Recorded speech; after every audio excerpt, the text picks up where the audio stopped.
everyone, welcome to our channel. I am your educator चंचल। कोशिका से संबंधित ये तीसरा लेक्चर है। पहले लेक्चर में हमने कोशिका क्या होती है, क्यों से जीवन की इकाई कहते हैं वो समझा है। दूसरे लेक्चर में हमने कोशिका में क्या क्या पाया जाता है, कौन से कोशिकांग होते हैं, उनका क्या काम होता है, कैसे उनकी संरचना होती है, उनकी खोज कैसे हुई है, वो हमने देखा है। सो वो दोनों लेक्चर्स बहुत इंपॉर्टेंट है, आप वो लेक्चर्स जो है वो जरूर देख लीजिएगा। आज के इस लेक्चर में हम कोशिका के प्रकार पढ़ने वाले हैं। प्रोकैरियोटिक और यूकैरियोटिक कोशिका क्या होती है, क्या इनमें अंतर होता है, और उसके अलावा पादप कोशिका और जंतु कोशिका किसे कहते हैं, क्या कुछ इनमें पाया जाता है। बहुत ही इंपॉर्टेंट लेक्चर होने वाला है, इंटरेस्टिंग लेक्चर भी है। सो चलिए आज के लेक्चर की शुरुआत करते हैं। सबसे पहले हम बात करते हैं प्रोकैरियोटिक कोशिका की। देखिए, अगर आप इसका नाम अच्छे से पढ़ेंगे तो प्रो का मतलब होता है कि जो सबसे पहले पाया जाता होगा। कैरियोटिक यहाँ पर जो है केंद्रक से संबंधित है, ठीक है। सो ये कोशिका वो है जो सबसे पहले पाई जाती थी, यानी इसमें इतना विकास जो है वो हमें देखने को नहीं मिलता है, ठीक है। सो अब हम देखते हैं इसके बारे में। सबसे पहले देख लेते हैं प्रोकैरियोटिक कोशिका किन में पाई जाती है, ये आपको ध्यान रखना है, यहाँ से क्वेश्चंस आते हैं। तो जो जीवाणु होते हैं, बैक्टीरिया, उनमें पाई जाती है। नील हरित शैवाल होते हैं, माइकोप्लाज्मा है, और है हमारा पीपीएलओ यानी प्लूरोनिमोनिया समजीव, ठीक है। आपको उदाहरण ध्यान रखने हैं कि ये कोशिकाएं किसमें पाई जाती हैं। अब जैसा कि हमने कहा कि सबसे पहले ये कोशिका पाई जाती थी, यानी कैसी होती है, छोटी, सरल है और अर्ध विकसित है। इसमें विकास हमें बहुत ज्यादा देखने को नहीं मिलता है, सिंपल टाइप की होती है, सरल है, ठीक है। इसमें विभाजन कैसा होता है, तेजी से विभाजन हमें देखने को मिलता है। यहाँ पर जितने भी पॉइंट्स मैं आपको बता रही हूँ सबसे प्रश्न आते हैं, तो आप अच्छे से समझिएगा, ठीक है। अब जैसा कि हमने कहा कि भाई ये सबसे पहले पाई जाती थी, मतलब इसका विकास ज्यादा नहीं हुआ है, तो कोशिका भित्ति जो है वो इसमें उपस्थित होती है। देखिए, प्रोकैरियोटिक कोशिकाएं जो होती है वो निम्नतर जीवों में हमें देखने को मिलती है ना। अगर हम कोशिका भित्ति की बात करें तो पेप्टाइडोग्लाइकेन से इनकी कोशिका भित्ति बनी हुई होती है। अपवाद आपको ध्यान रखना है कि जो माइकोप्लाज्मा है उसमें कोशिका भित्ति देखने को नहीं मिलती, बाकी सभी में कोशिका भित्ति होती है, और वो किससे बनी हुई होती है, पेप्टाइडोग्लाइकेन से, ये भी आपको ध्यान रखना है। अब जैसा कि हमने कहा कि ये प्रोकैरियोटिक है, केंद्रक से पहले वाली अवस्था है ये, तो यहाँ पर हमें केंद्रक जो है वो देखने को नहीं मिलता। यही जो है मेन आपसे बार बार पूछा जाता है, ठीक है। तो केंद्रक इसमें स्पष्ट विभेदित नहीं होता, केंद्रक की जगह यहाँ पर केंद्रक काय पाया जाता है, न्यूक्लियोइड प्रेजेंट होता है। आप संरचना यहाँ पर देख सकते हैं। देखिए, ये जो है कोशिका भित्ति है, आवरण है उसका, ठीक है। और वहां पर आप देख सकते हो कि ये जो है कुछ फ्लैजिला निकले हुए हैं, राइबोसोम यहाँ पर है, सेल मेम्ब्रेन यहाँ पर है, साइटोप्लाज्म है, और ये बीच में आप भाग देख रहे हैं, ये वाला बीच का भाग, इसे केंद्रक काय कहा जाता है। केंद्रक यहाँ पर देखने को नहीं मिलता है, ठीक है। अब जैसा कि हमने देखा कि केंद्रक का विकास हमें देखने को नहीं मिला है, तो केंद्रक झिल्ली भी यहाँ पर नहीं होती, इसलिए जो भी आनुवंशिक पदार्थ होता है, जैसे कि डीएनए हो गया है ना, गुणसूत्रों में होता है, तो वो सब केंद्रक झिल्ली से घिरे हुए नहीं होते हैं। ये कैसे होते हैं, एक कोशिकीय होते हैं। एक कोशिका मतलब क्या है, इन जीवों में सिर्फ एक ही कोशिका देखने को मिलती है। झिल्ली युक्त कोशिकांग इनमें नहीं पाए जाते हैं। कमेंट सेक्शन में मुझे बताना झिल्ली युक्त कोशिकांग कौन से होते हैं।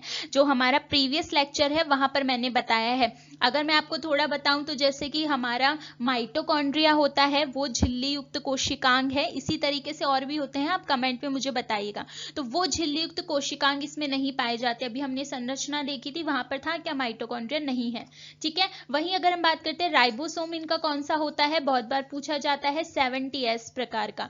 दो तरीके के राइबोसोम होते हैं, एक होता है 70S और एक होता है 80S, ठीक है। तो ये कोशिका सबसे पहले की मतलब पहले प्रकार की है, विकास ज्यादा नहीं हुआ है। तो जो 70S है कम वाला, वो आप इस तरीके से याद कर सकते हैं कि इसमें राइबोसोम 70S टाइप का होता है।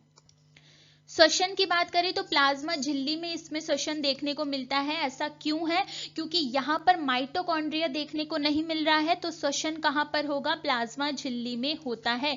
ये बहुत इंपॉर्टेंट पॉइंट है, आप ध्यान रखना, ठीक है। डीएनए की अगर हम बात करते हैं तो उसमें हिस्टोन प्रोटीन्स नहीं पाई जाती हैं। हिस्टोन प्रोटीन का काम क्या होता है, मैंने बताया था प्रीवियस लेक्चर में कि ये क्या करती है, डीएनए को, मतलब जो हमारे गुणसूत्र होते हैं उनको बांधने का काम करती है, ताकि वो केंद्रक में जो है अच्छे अच्छे से जा सके। लेकिन यहाँ पर जो ये डीएनए होता है अधिकतर हमें सर्कुलर देखने को मिलता है, ठीक है, गोलाकार होता है। तो यहाँ पर क्या होता है, हिस्टोन प्रोटीन की जरूरत नहीं होती है, याद रहेगा।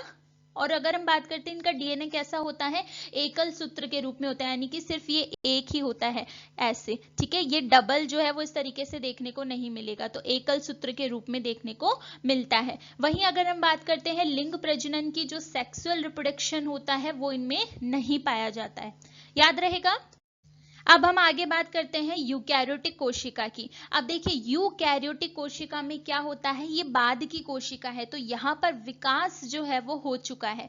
अब सबसे पहले बात करते हैं कि ये किन में पाई जाती है, तो जो आद्य जीव है, पादप, प्राणी, कवक, इन सभी में ही जो है यूकैरियोटिक कोशिका होती है, ठीक है। ये अधिक जटिल है, अधिक जटिल इसलिए है क्योंकि यहाँ पर विकास जो है वो हमें अच्छा खासा देखने को मिलता है, पूर्ण विकसित होती है, ठीक है। अब इनमें विभाजन कैसा होता है, धीमा विभाजन होता है। जाहिर सी बात है जटिलता आ गई है, विकास पूरा हो चुका है, तो विभाजन यहाँ पर धीमा हो जाएगा, ठीक है।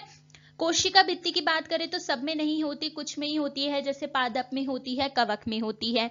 प्रीवियस लेक्चर में मैंने बताया था कोशिका भित्ति किन से बनी हुई होती है, कमेंट सेक्शन में मुझे बताइएगा पादप में कोशिका भित्ति किससे बनी है और कवक में कोशिका भित्ति किससे बनी है, ठीक है।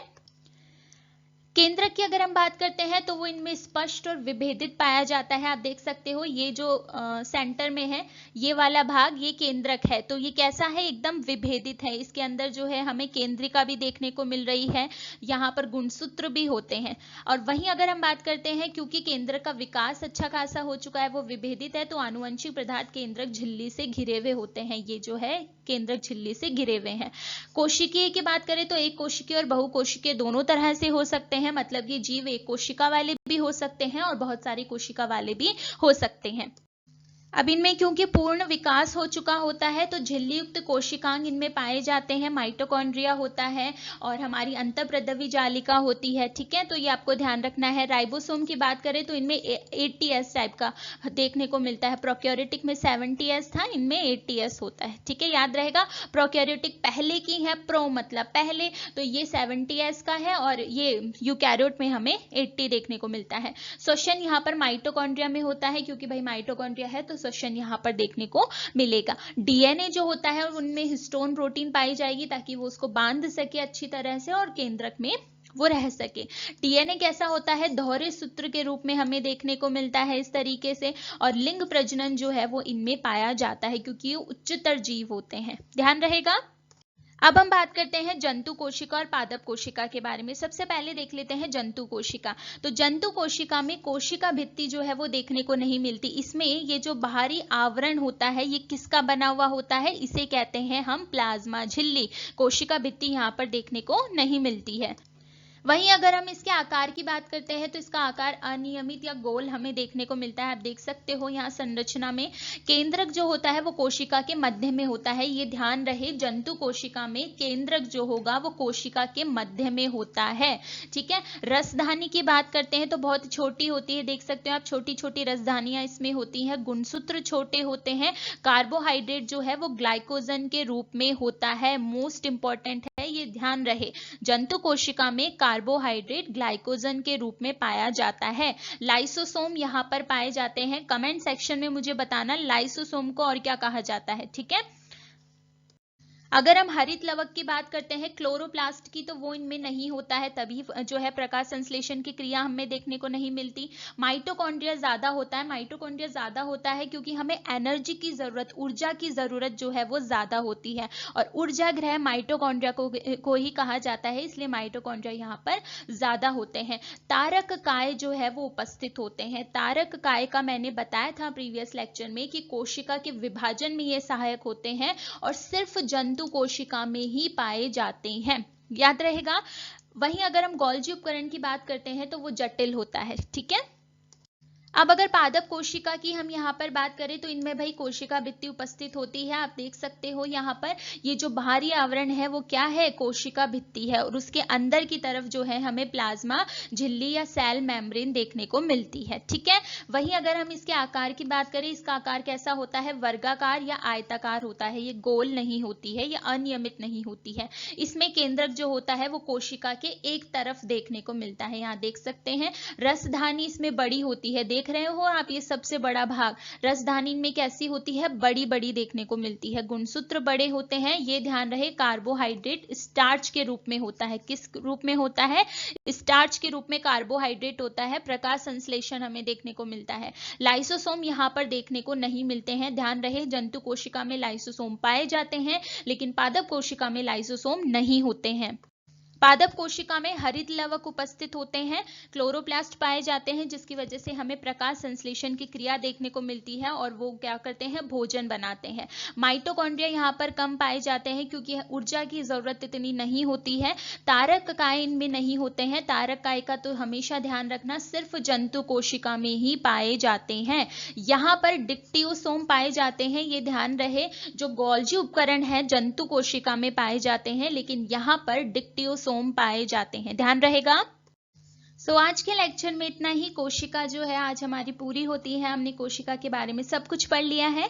नेक्स्ट लेक्चर जो होने वाला है वो कोशिका विभाजन का अब हम देखेंगे। ठीक है, चैनल पर जुड़े रहिएगा, सब्सक्राइब कर लीजिएगा, लाइक कर दीजिएगा, शेयर कर दीजिएगा और कमेंट करके मुझे ज़रूर बताइएगा कि आपको लेक्चर्स जो हैं वो कैसे लग रहे हैं।